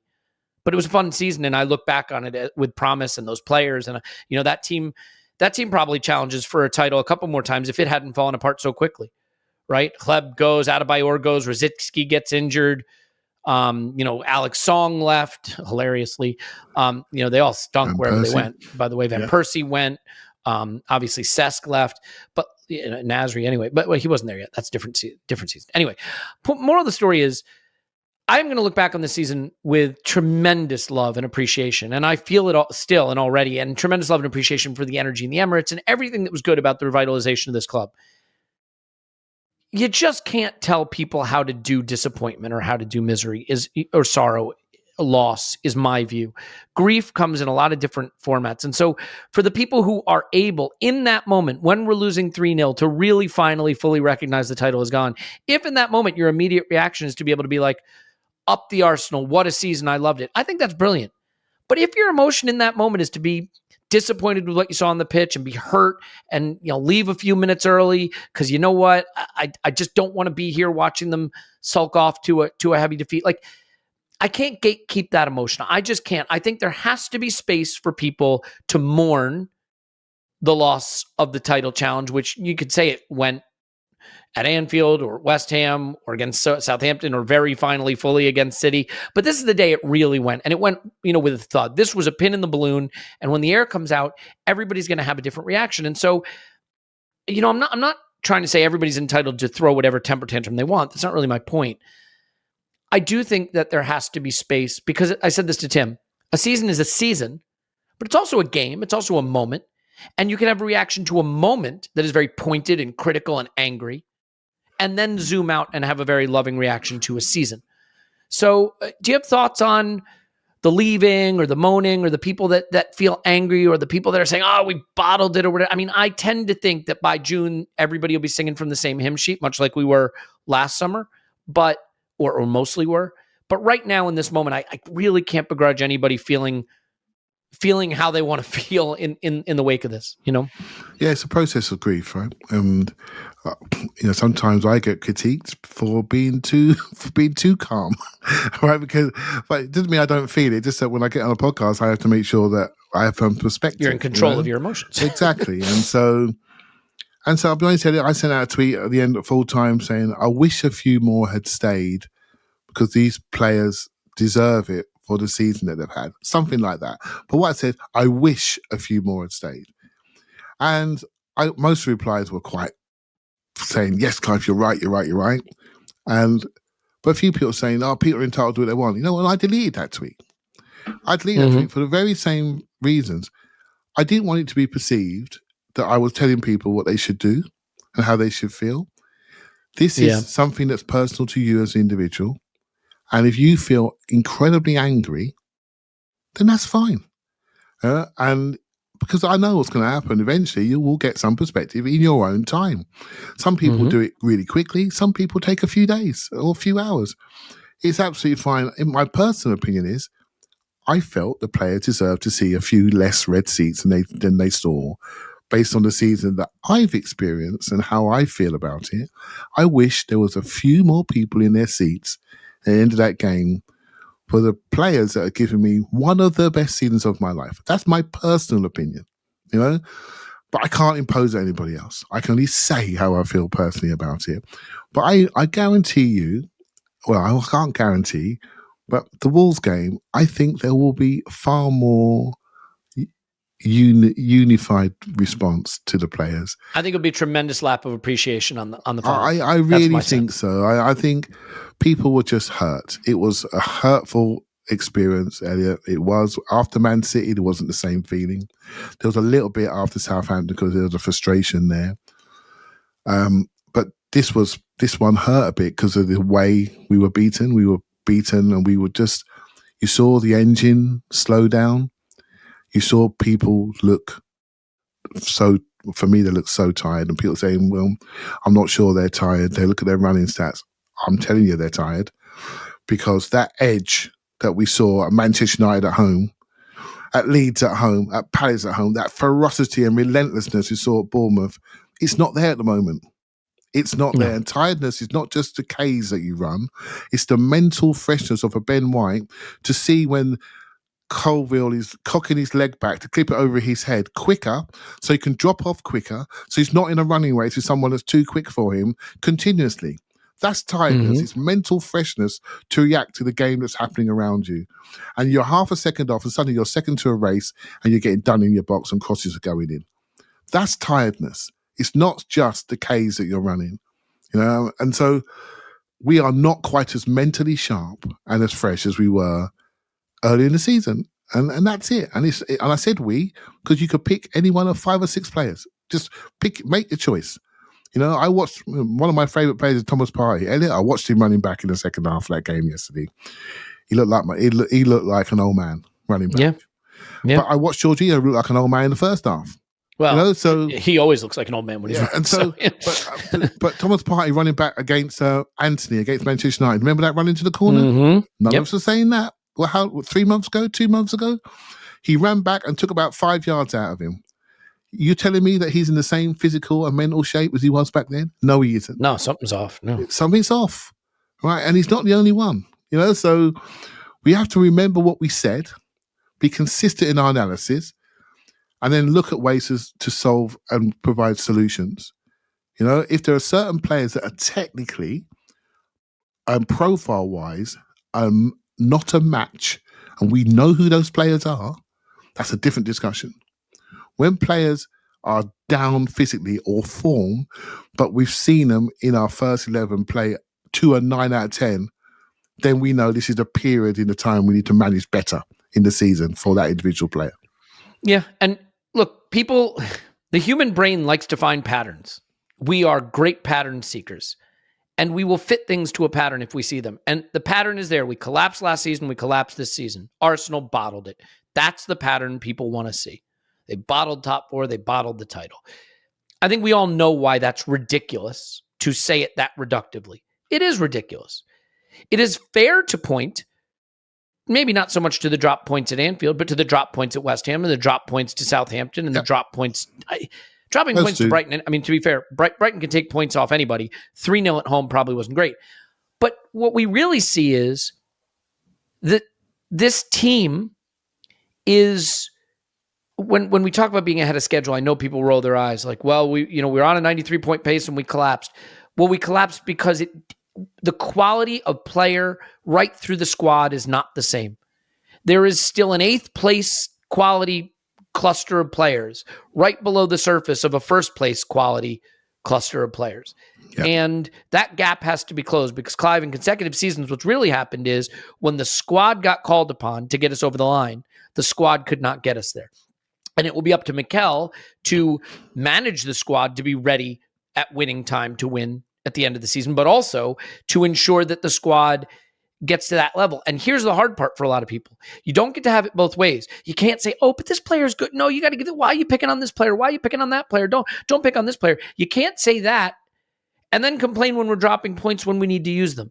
Yeah. The fact is ruthlessness works, and there's going to have to be a measure of ruthlessness with some really lovely people who have been a good part of this club for many years who are going to have to move on and be replaced by better quality players, because we're going to need, especially with Champions League next season, Clive, we're going to need a squad of winners, not an 11 of winners, and a squad of players that have, not left behind is too harsh, but who can't get us to the mountaintop, Yeah, it is. And it's the evolution part. I find it the most exciting thing, Elliot. 2 years ago, we were crying that Kieran Tierney got injured on the international duty when he came back. He didn't come back, and we blew the end of the season. Now we're looking at him and we're looking at his pass numbers in the first half and realize he doesn't fit this team anymore. The team has evolved so fast. It's so fast. And now we're all inverted fullback experts. Well, 2 years ago that wasn't in my timeline. Do you know what I mean? Things change really, really quickly. Are we gonna? There are things I'd like to see evolve. I got to be honest with you. We tried yesterday to go over the press with varying success. Do we have enough? And I'm going to say it. I've been saying it for ages. People are bored of hearing me saying it. But you can go around, go three, go over the press. When we go over the press, have we got enough physicality to hold the ball? Just tell me, have we got enough? Do we want that option? No. Do we want to play like that? I don't know. But for Sometimes. me, we need to answer that question when it gets solved to us. Sometimes we just haven't got the ability to play through, so we need to play over. So we need someone who can play over that can take people back. Gabriel Jesus, he's not that player continuously. I think he's more of a false nine type player, a centre forward, into feet, turn around, spin into wide areas, control, set it off, go again. But when he does that, have we got enough wide man devastation when one of our wide men get injured? Probably not. So we need a bit more in that area. So if Jesus is going to play like that, then we need to get our Salah and Mane. We've got two of them. Need another one for certain, don't we? So we don't play them both to death. And the answer is in my opinion, is the answer Smith Rowe? I don't think so. He's more of a creative wide man now, more of an interior. Trossard's more of a creative wide man with people running around him, more of an interior, very similar to what Smith Rowe could be when he was fit, in a slightly different style. So for me, we need a couple of forwards to supplement the group that we have. And we did physicality in the middle of the pitch, I'm afraid. And we looked a little bit old yesterday for the first time, and that could be just tiredness.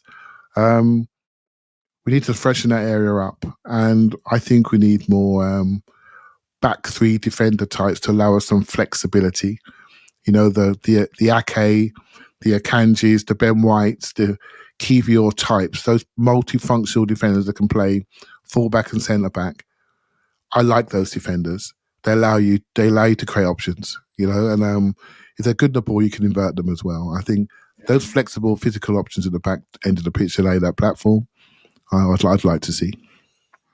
Yeah, I have to confess that I don't know. I don't think it is my strong suit to say, here's what we should add to the squad that will get us over the hump in terms of the type of player.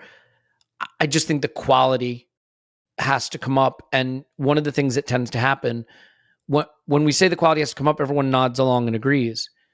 But then we say things like, maybe we have to move on Nketiah, and it's like, well, Nketiah, he's been so good. You don't appreciate Nketiah, or, maybe it's time to think about Xhaka's role. Xhaka has been a player of the season candidate, or maybe Rob Holding. Well, Rob Holding's a leader in the team, and I get it. Like, we love our players, and that's a good thing. We should love them, and we should appreciate what they've done.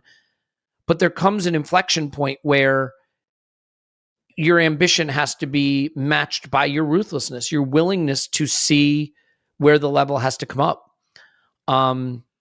That's a very hard thing to do, because you also want to like your team. We all have favorites. Everybody has a favorite. Nobody wants to see their favorite go. The question is, can your favorite get us where we want to go? And that is a hard thing. I've seen people talking about not wanting to let Smith Rowe go. I think it'll be heartbreaking if Smith Rowe leaves. Are we sure Smith Rowe can get us to the mountaintop at this point with the availability issues he's had and the lack of clarity on his position? I don't think that's clear. Oh, Balogun should be given a chance. Is he the quality? He might be. I just think there's going to have to be a lack of sentimentality. And by the way, I believe that Mikel Arteta wants to win more than he wants anything. And I think that lack of sentimentality will be evident in decisions that we make this summer. You mentioned his name anywhere, and the word ruthless follows very quickly after, right? So I'm not worried about him when it comes to making these decisions.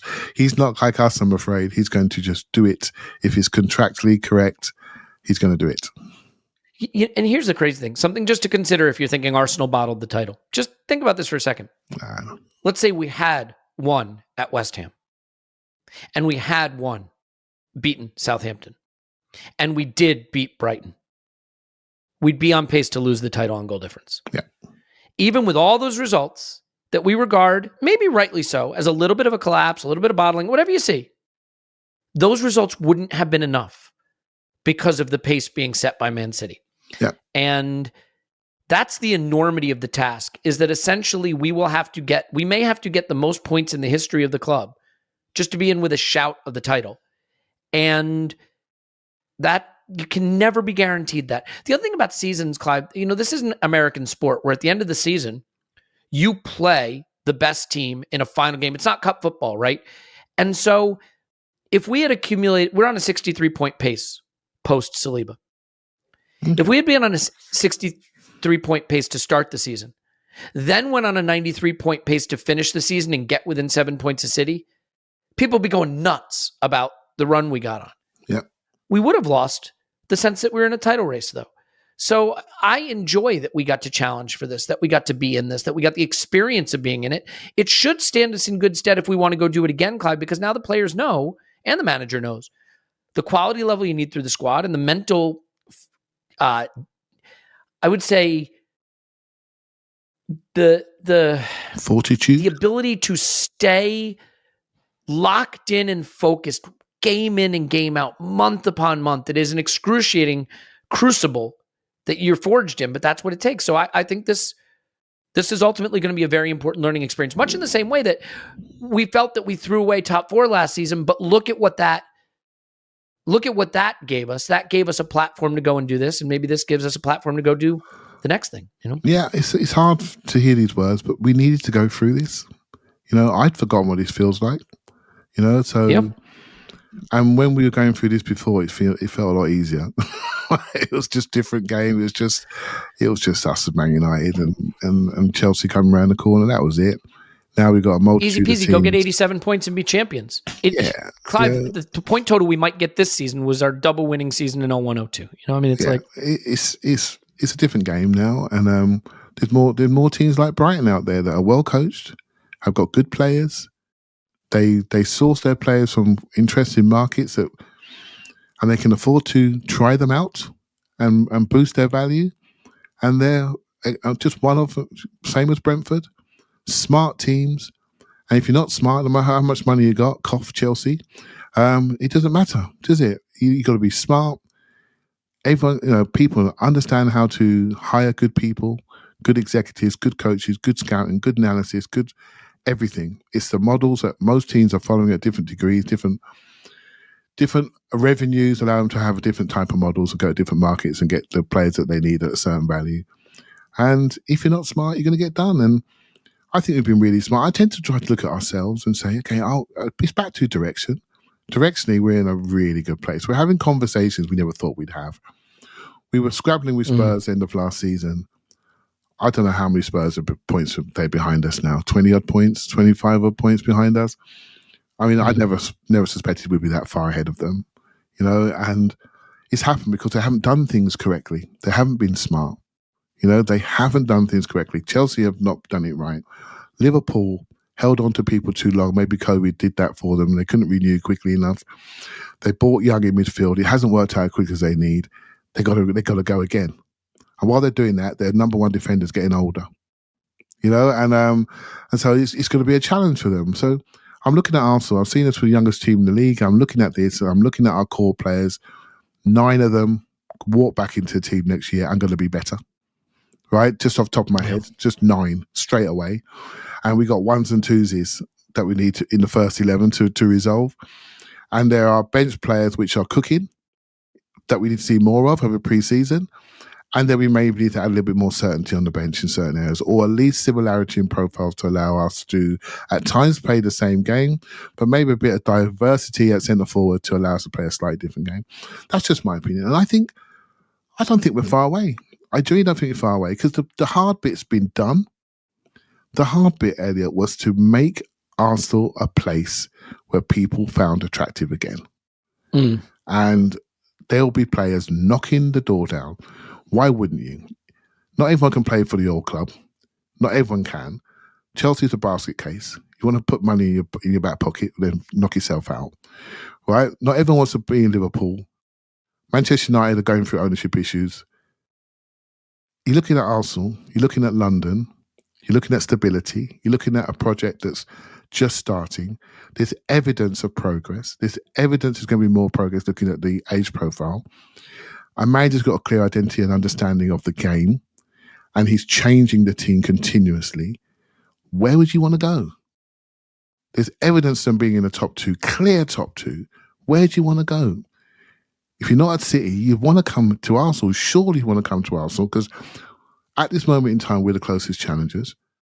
And I think we're going to be the closest ones again next year. I genuinely do think that. I don't think that's not just rose-tinted glasses here. I genuinely think if we progress in the same level, why wouldn't we be the same? Why wouldn't Saka be better? Why wouldn't Martinelli be better? They're 21. So this is going to go in the right direction. We just need to be patient and just regain our perspective and breathe over the summer and go again. Yeah. And to your point, sometimes you're lucky and sometimes you're unlucky, right? I mean, when things were going well for us this season, we were conceding a few less goals than our XG suggested we should. We were scoring a few more than our XG suggested we should. You know what's happened? The run-in, it's gone entirely the other way. Brighton score 3 on 1.6 expected or whatever it is, right? And Southampton score 3 on 1.2 or 1.3 expected, whatever it is. And, sometimes in a season, what happens is you have a hot run. Remember Unai Emery? Unai Emery went undefeated for whatever, 27 games, and all the metrics said we were going to stink. And when we even said we might not be that good, eye test, we didn't look great. People are like, we're winning. Who cares? I was one of those people to be winning. Who cares? Yeah, well, it turns out when you're playing poorly and the metrics say you're playing poorly, eventually playing poorly doesn't work. We were always playing well this season, but it went a little for us, and now it's gone a little against us, and where we wind up somewhere in the middle. The other thing that's weird about a Premier League season is how you view your season is somewhat dependent on what another club does that you have no control over. If this is 2021, and Manchester City have 81 points, we've already clinched the title. We're laughing our way to a title. But they're not going to have 81 points. They're going to have 94 points. And because they have 94 points, our 87 is going to feel like we bottled it. It's an absurd bar to have to get over. And I mean, Liverpool fans are rolling their eyes out of their head saying, I didn't see the sympathy for us when it was 100-99. Fair enough. Fair enough. Maybe not. But to be fair, I think we praised a lot of what they did, as people should be praising what we're doing because we're doing it the right way. And I think we'll continue to do that. Let's leave it here. I can absolutely understand anyone feeling heartbroken, devastated, angry in this moment. It was a meek way to go out and really have the final pin go in the balloon, the final air come out of the balloon. But for the season, I think when we get a chance to reflect on it, that'll be largely positive. And by the way, if it's your first season following us, we're going to do some things that we always do at the end of the season. We'll look back on our preseason predictions and review how those went, which is always funny. Mm-hmm. We'll go player by player through the squad. We'll do a buy and sell episode, looking at who we should go for and who we need to get rid of. And then all summer long over on the Patreon side of things, we do scouting videos and things like that. So there'll be a lot of fun still to come. So let's go finish strong. Let's win these next two and put ourselves in a position on the final day to give the players the clap they deserve on their lap of honor and go into the summer feeling good about next season. We go again. Beautiful thing about football is there's always next season. So Clive's on Twitter at ClivePFC. Thanks, Clive. Thank you very much. My name's Elliot Smith. You can block me on Twitter, Yankee Gunner. Keep your heads up, everybody. It was a good run. It was a good run. And we are poised to continue to have good runs, which is a far better place than we were in recent seasons. It's almost hard to remember just 2 seasons ago, we were finishing 8th. So, yeah, I prefer this. We love you. And we'll talk to you after Arsenal 10 for Arsenal.